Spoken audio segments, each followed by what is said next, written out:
Kadang-kadang gambar atau suara atau video yang kita lihat, kita nggak terlalu bisa membedakan apa sih bedanya satu gambar dengan gambar yang kualitasnya sedikit di bawahnya. Jadi di sini untuk multimedia yang berbentuk gambar, video, audio itu bisa kita kenakan lossy compression. Seperti apa lossy compression itu? Jadi dari namanya aja udah jelas ya, kita akan kehilangan beberapa bit-bit tertentu. Jadi kualitasnya akan sedikit menurun. Nah, kadang-kadang masih kelihatan sama lah ya dibandingkan dengan yang kualitasnya di atasnya. Itu karena ya mata kita atau telinga kita itu mungkin kalau hanya perbedaannya tidak terlalu banyak, itu kurang bisa membedakan. Oke, nah di sini lossy compression method ini biasa digunakan untuk gambar, untuk video, dan juga untuk audio. Nah, kompresi untuk gambar ini adalah suatu kompresi yang sangat populer. Biasanya kalian juga menggunakannya, yaitu JPEG. Jadi JPEG itu adalah sebuah kompresi gambar ya. Gambar itu adalah suatu image ya, image dua dimensi yang terdiri dari piksel-piksel, dan setiap pikselnya itu memiliki nilai. Kalau dia adalah gambar grayscale, berarti setiap pikselnya itu berukuran 8 bit. Jadi misalkan saya punya gambar yang jumlah pikselnya 307.200. Nah, kalau dia adalah gambar grayscale, berarti tinggal kita kalikan aja dengan 8 bit. Jadi totalnya ada 2.457.600 bit. Sedangkan kalau gambar berwarna, itu kan ada 3 channel RGB. Satu channelnya 8 bit. Jadi totalnya ada 24 bit per pixel. Berarti gambar tadi yang terdiri dari 307.200 pixel itu dikalikan 24 bit, totalnya size-nya adalah 7.372.800 bit. Wow, gede banget kan ya. Jadi di sini kita ingin mengkompres gambar tersebut, ya kualitasnya sedikit menurun, tapi mata kita masih melihatnya sama, mirip kayak yang sebelumnya gitu. Kita nggak tahu kalau ada beberapa bit-bit yang hilang ya. Idenya gimana? Pertama, kita akan bagi gambar tersebut menjadi blok-blok. Setiap bloknya terdiri dari 8 kali 8 pixel. Nah, supaya lebih mudah melakukan perhitungannya. Nah, setelah itu kita akan terapkan beberapa operasi matematis ke setiap blok-blok tersebut. Nah, ini contohnya. Ini adalah suatu gambar yang dibagi menjadi blok. Setiap bloknya itu ukurannya 8 kali 8. Kemudian, untuk setiap bloknya itu kita akan lakukan suatu operasi ya, operasi berurutan. Yang pertama adalah operasi discrete cosine transform. Jadi kita ubah ya yang tadinya nilai aslinya seperti itu dengan suatu fungsi DCT. Nah, fungsi ini agak kompleks dan ya komputasinya cukup besar ya. Jadi di sini sebagian besar waktu cost-nya itu yang paling tinggi itu adanya di sini. Sementara operasi-operasi lain itu simple. Setelah itu dilanjutkan dengan operasi kuantisasi, kemudian dilanjutkan dengan kompresinya atau kesimpulannya gitulah ya, didapat hasil akhirnya JPEG. Operasi pertama adalah operasi DCT, Discrete Cosine Transform. Untuk apa? Jadi DCT ini akan mengubah nilai asli dari piksel-piksel yang ada di blok tersebut menjadi suatu nilai transformasinya. Caranya dengan mengenakan fungsi DCT. Fungsi DCT ini adalah fungsi matematis yang cukup kompleks, sehingga kalau dihitung manual itu sulit karena dia kompleks ya. Dan ada juga yang mengatakan bahwa waktu maupun cost terbesar dalam membuat sebuah gambar JPEG itu adanya di proses ini, karena proses-proses berikutnya itu simple. Buat apa sih dilakukan transformasi DCT? Ini tujuannya adalah kita ingin membuat nilainya itu menjadi lebih sederhana, di mana nilai yang lebih sederhana ini mampu menunjukkan hubungan relatif antar piksel, satu piksel dengan piksel lain. Tapi sekaligus ingin juga sudah menunjukkan redundansinya. Jadi dua hal ini yang ingin dicapai dari fungsi DCT. Nah, ini contohnya. Karena fungsinya itu kompleks ya, susah dihitung manual ya. Jadi kita lihat contoh yang udah jadi aja.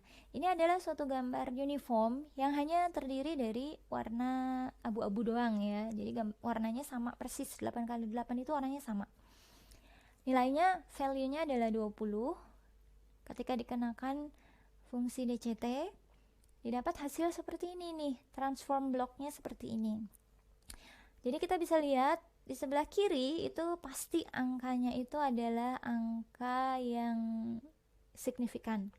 Nah, semakin ke kanan bawah, dia angkanya akan semakin kecil, 0 ya. Biasanya di kanan bawah itu sudah 0 semua. Jadi yang angka signifikannya biasanya adanya di kiri atas. Nah, jadi di sini kita bisa lihat, oh ini adalah contoh transform block yang dikenakan dengan fungsi DCT untuk data yang sifatnya seragam. Sedangkan contoh yang kedua, ini adalah gambar blok 8x8 tapi terdiri dari 2 tone ya, 2 warna.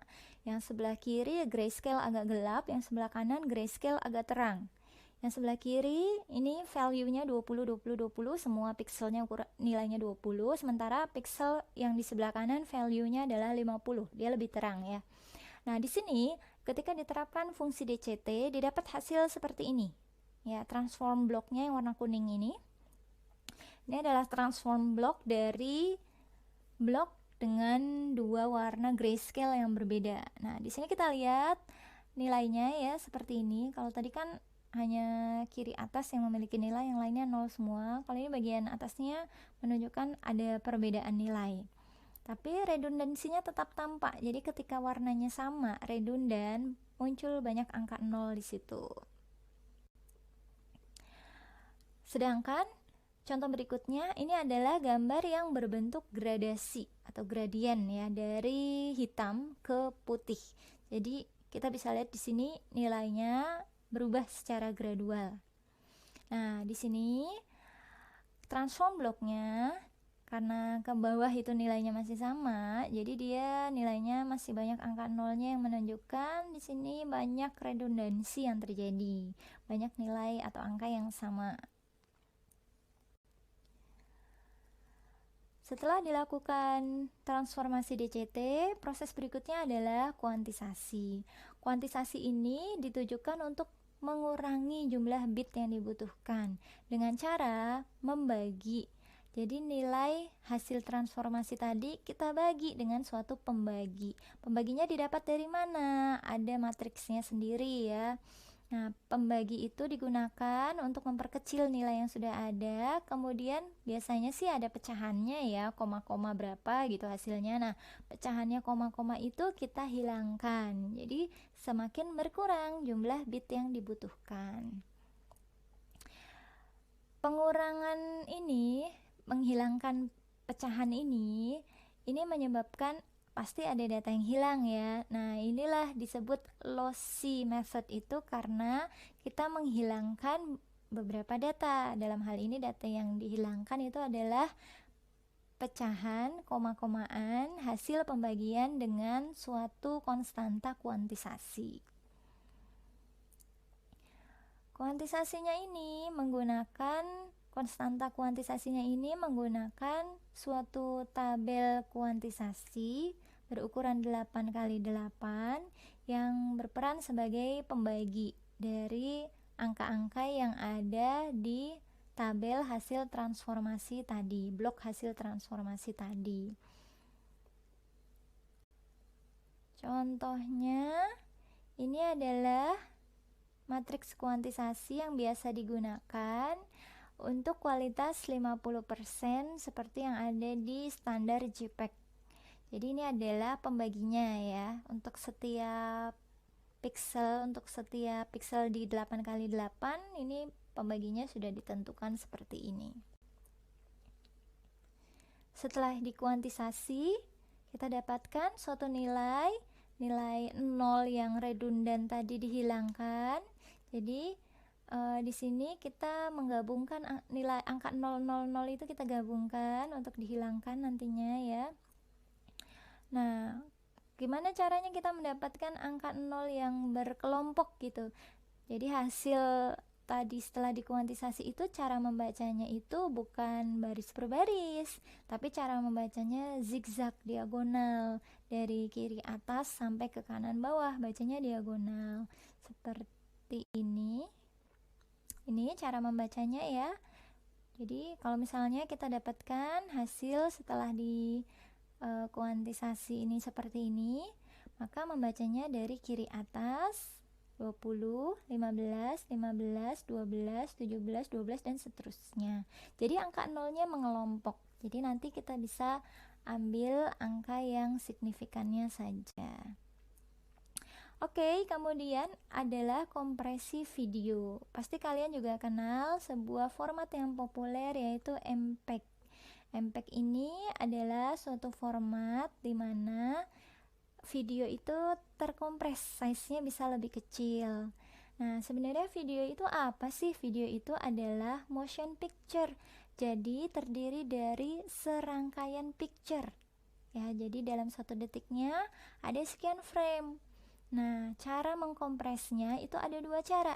Yang pertama, setiap picture, setiap gambar yang ada itu kita kompres dengan kompresi gambar.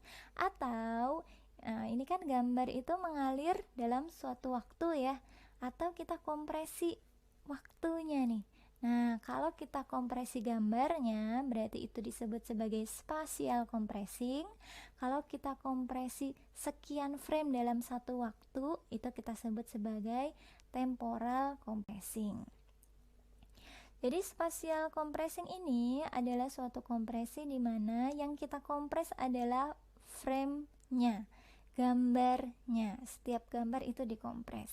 Dengan apa? Bisa menggunakan JPEG atau dengan suatu modifikasinya. Idenya adalah setiap gambar atau setiap frame itu dikompres secara individual.